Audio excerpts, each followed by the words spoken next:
Живой gul olaman desam qimmat ekan, shunga искусственный gul olib keldim. Menga tegmoqchimidingiz? Xuddi shunday. Uchrashuvga chiqishimni aytishgan edi. Dadangiz nima ish qiladi?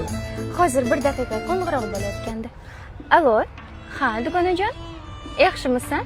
Aha, biz sen bilan kechga ko'rishamiz albatta. Qarang, pastlik deb o'ylamang-ku, lekin taksining pulini o'rtada to'laymiz, chunki to'y ikkalamizniki bo'lyapti. Mayli.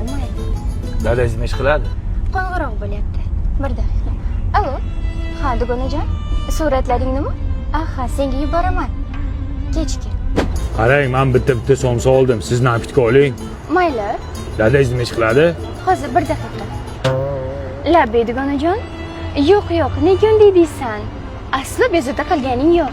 Yo'q, hali hammasi joyida, yaxshi bo'ladi. Hey, otalar so'zida o'ynamaganmisiz? Yo'q. To'g'ri gapiring, Ana keldik. Bu meni uyim. Qarang, qiz bolani ko'nglini olish kerak ekan-ku. Shunga sizga svarshchiliklardan oldim. Hozir trendda o'zim yemasam ham sizga oldim. Bilsangiz bilarsiz. Ko'nglingizda oldimmi? Oldingiz. Dadangiz nima ish qiladi? Hozir qo'ng'iroq bo'lyapti. Qo'y-chi telefonni. Konkret gapir, dadang nima ish qiladi? Pensionerlar. Pensioner. Jinnigaran. Men senga shuncha so'radim, 100 marta so'radim, dadang nima ish qiladi deb. Bekor senga somsa beribman, bekor senga taksingga pul to'labman. Jinni. To'xting. Lekin ularning avtosalonlari bor. Kerak ham bor. Bor. Kechir, asalcha. Jahlim tez. O'zgaraman. Dadang uchun o'zgaraman.